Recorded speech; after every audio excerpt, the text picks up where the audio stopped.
দেশজুড়ে সংকট সমস্যা তা থেকে উত্তরণের চ্যালেঞ্জ আর সম্ভাবনার কথা তুলে ধরতে চলছে ডিবিসি এক্সপ্রেস। বিশেষ আয়োজনে মতামত থাকছে তৃণমূল থেকে শুরু করে নীতি নির্ধারকদের। ডিবিসি এক্সপ্রেসে আজ সারাদিন আছে রাজধানীর কমলাপুর, স্বামীবাগ ও গোপীবাগে। সিএসআরএম ডিবিসি এক্সপ্রেসে আমি এই মুহূর্তে আছি গোপীবাগ বাজার, গোপীবাগ রেললাইনের পাশেই যেটি ইত্তেফাক মোড়, যেটি আরকে মিশন রোড থেকে শুরু করে গোপীবাগের দিকে এসছে। সেই রাস্তাটি দীর্ঘদিন ধরে বেহাল অবস্থা। এখানকার ভুক্তভোগী যারা আছেন তারা আমার সাথে যুক্ত হয়েছেন। তো আমি জানতে চাইবো যে রাস্তাটি দীর্ঘদিন ধরে যে বেহাল অবস্থায় আছে, আপনারা এখানে আছেন, তো কি ধরনের সমস্যা হচ্ছে আপনাদের, বিশেষ করে মসজিদে এখানে আপনারা নামাজ পড়ে আসেন? আমাদের এখানে সমস্যা হইতেছে এই যে রাস্তাটা সবসময়ই আপনার গিয়া এই পানির প্যাককাদা জমা থাকে। কত ধরনের ঘটনা হলে ওইখানে একটা পাইপ ছিল, ওই পাইপগুলি বন্ধ হয়ে গেছে, বুঝছেন, বড় পাইপ ছিল, পাইপগুলি বন্ধ হয়ে গেছে।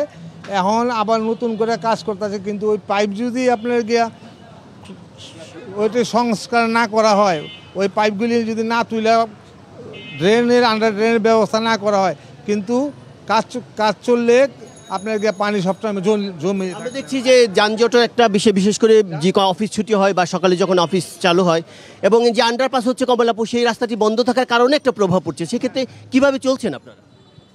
ওই কমলাপুরের সব আমাদের এখান থেকে আসা যাওয়া করে, একটাই রোড। এখন এই জন্য আর কি আমরা এই রাস্তাটা চাপ সামাল দিতে পারছি না, তাতে করে আর কি সমস্যার সম্মুখীন হচ্ছেন আপনারা? এখানে সমস্যা দেখেন, আজকের থেকে না, এটা কয়েক বছর ধরে এই জায়গাটা পানি জমে থাকে। সামান্য একটু বৃষ্টিতে, একটুখানি বৃষ্টি হলে দেখা যায় হাঁটু পানি জমে যায়, তখন মানুষ চলাচলের ব্যাপক বিঘ্ন ঘটে। এবং এখান থেকে মতিঝিল মাত্র 5 মিনিটের রাস্তা। এই 5 মিনিটের ব্যবধানে দেখেন এখান থেকে হাজার হাজার মানুষ এখান থেকে যাতায়াত করে। আর এই ড্রেনেজ ব্যবস্থাটা যদি দেখছি গোপীবাগ বাজার থেকে যে কমলাপুর দিকে রাস্তাটা গেল, সেটার খুবই খারাপ অবস্থা। টিটিপাড়া রাস্তাটাও অনেক খারাপ অবস্থা। অতি দ্রুত সরকারের কাছে আবেদন, এটা যাতে দ্রুত এটা সমাধান দেয় আমাদের। আপনাকে ধন্যবাদ। আমাদের সাথে যারা সংযুক্ত হতে, আপনারা শুনছিলেন যে গোপীবাগের রাস্তাটি দীর্ঘদিন ধরে অবস্থা আছে। তারা বলছেন যে কাজ শুরু করেছেন এবং কাজ কর্তৃপক্ষ যারা দ্রুততার সাথে শেষ করতে পারে সেটি তারা প্রত্যাশা করছেন। তো সিএসআরএম ডিবিসি এক্সপ্রেস এই ছিল আমার কাছে। আমরা পরবর্তীতে রাত 9টায় আমাদের কিছু রিপোর্ট থাকবে, রাত 11টায়। ততক্ষণ আমাদের সাথেই থাকুন।